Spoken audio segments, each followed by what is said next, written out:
Hello, Kim here again with another wintertime story time. Today I'd like to share Snowflake Bentley with you. It was written by Jacqueline Briggs Martin, illustrated by Mary Azarian. This story takes place in Vermont, but I found it very interesting because they are studying snowflakes. So let's see what we can learn. In the days when farmers worked with ox and sled and cut the dark with a lantern light, there lived a boy who loved snow more than anything else in the world. Willie Bentley's happiest days were snowstorm days. He watched snowflakes fall on his mittens on the dried grass of Vermont farm fields.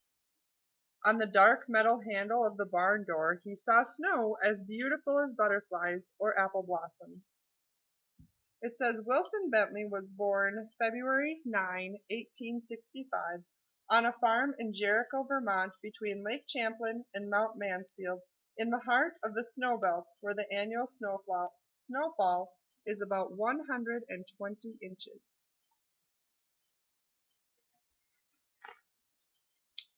He could net butterflies and show them to his older brother Charlie. He could pick apple blossoms and take them to his mother, but he could not share snowflakes because he could not save them. Willie's mother was his teacher until he was 14 years old. He attended school for only a few years. She had a set of encyclopedias, Willie said. I read them all. When his mother gave him an old microscope, he used it to look at flowers, raindrops, and blades of grass. Best of all, he used it to look at snow. While other children built forts and pelted snowballs at roosting crows, Willie was catching single snowflakes. Day after stormy day, he studied the icy crystals. From boyhood on, he studied all forms of moisture. He kept a record of the weather and did many experiments with raindrops. Their intricate patterns were even more beautiful than he had imagined. He expected to find whole flakes that were the same, that were copies of each other, but he never did.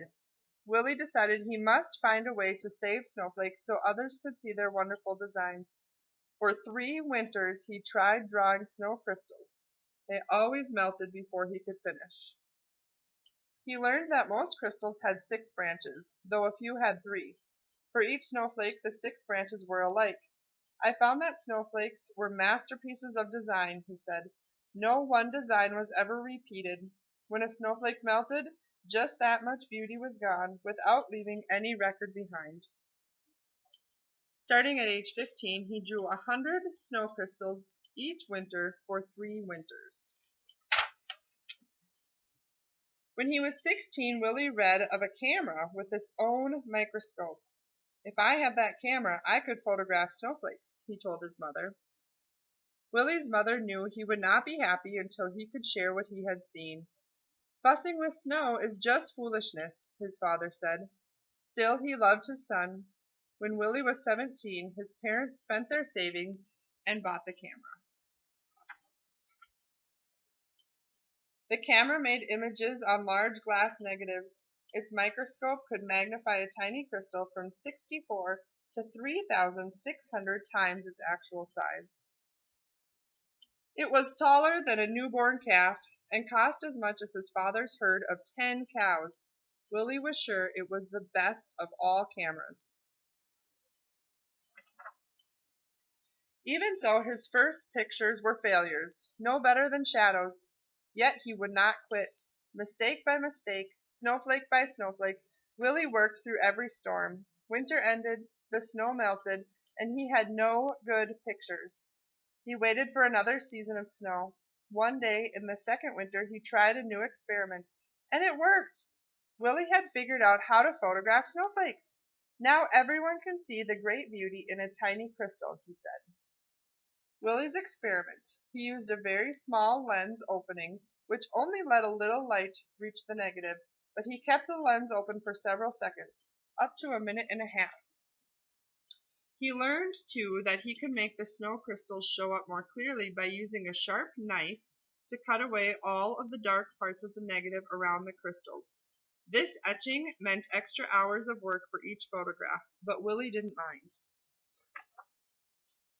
But in those days no one cared. Neighbors laughed at the idea of photographing snow. Snow in Vermont is as common as dirt, they said. We don't need pictures. Willie said the photographs would be his gift to the world. While other farmers sat by the fire or rode to town with horse and sleigh, Willie studied snowstorms. He stood at the shed door and held out a black tray to catch the flakes. When he found only jumbled broken crystals, he brushed the tray clean with a turkey feather and held it out again. He waited hours for just the right crystal and didn't notice the cold. If the shed were warm, the snow would melt. If he breathed on the black tray, the snow would melt. If he twitched a muscle as he held the snow crystal on the long wooden pick, the snowflake would break. He had to work fast or the snowflake would evaporate before he could slide it into place and take its picture. Some winters he was able to make only a few dozen good pictures. Some winters he made hundreds. He learned that each snowflake begins as a speck, much too tiny to be seen, little bits of molecules of water attached to the speck to form its branches. As the crystal grows, the branches come together and trap small quantities of air. Many things affect the way these crystal branches grow. A little more cold, a little less wind, or a bit more moisture will mean different shaped branches. Willie said that was why, in all his pictures, he never found two snowflakes alike. The best snowstorm of his life occurred on Valentine's Day in 1928. He made over 100 photographs during the 2-day storm. He called the storm a gift from King Winter. Willie loved the beauty of nature, he took pictures in all seasons. In the summer, his nieces and nephews rubbed coat hangers with sticky pitch from spruce trees. Then Willie could use them to pick up spider webs jeweled with water drops and take their pictures. On fall nights, he would gently tie a grasshopper to a flower so he could find it in the morning and photograph the dew-covered insect. Willie's nieces and nephews lived on one side of the farmhouse that Willie shared with his brother Charlie. Willie often played the piano as they sang and shared stories and games with them.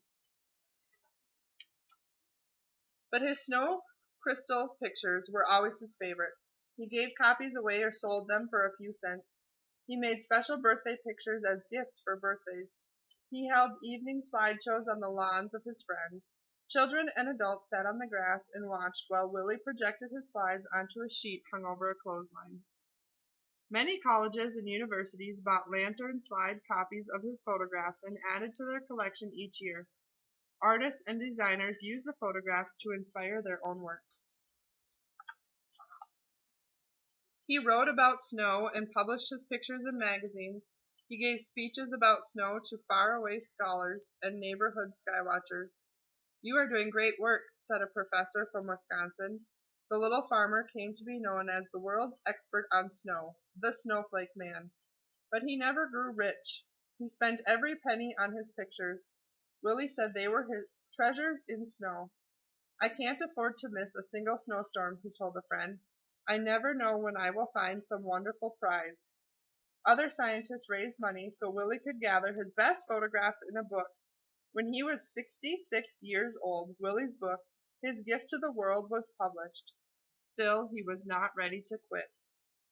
Even today, those who want to learn about snow crystals begin with Wilson Bentley's book, Snow Crystals. In 1926, he had spent $15,000 on his work and received $4,000 from the sale of photographs and slides. Less than a month after turning the page on his book, Willie walked 6 miles home in a blizzard to make more pictures. He became ill with pneumonia after that walk and died 2 days later. A monument was built for Willie in the center of town. The girls and boys who had been his neighbors grew up and told their sons and daughters the story of the man who loved snow. 40 years after Wilson Bentley's death, children in his village worked to set up a museum in honor of the farmer scientist, and his book has taken the delicate snow crystals that once blew across Vermont, past mountains, over the earth. Neighbors and strangers have come to know of the icy wonders that land on their own mittens, thanks to Snowflake Bentley. The plaque on the monument says, Snowflake Bentley, Jericho's world-famous snowflake authority. For 50 years, Wilson A. Bentley, a simple farmer, developed his technique of microphotography to reveal to the world the grandeur and mystery of the snowflake, its universal hexagonal shape, and its infinite number of lovely designs. And there is Snowflake Bentley with his camera. The average dairy farmer gets up at dawn because he has to go to work in the cow yard. I get up at dawn too, but it is because I want to find some leaf hung with dew or a spider web which the dew has made into the most delicate ropes of pearls. I take my camera with me, get down on my knees in the wet grass, and photograph these exquisite bits of nature. Because I do this, I can show these lovely things to people who would never have seen them without my help. They will get their daily quart of milk all right. Other farmers will attend to that, but I think I am giving them something which is just as important. W.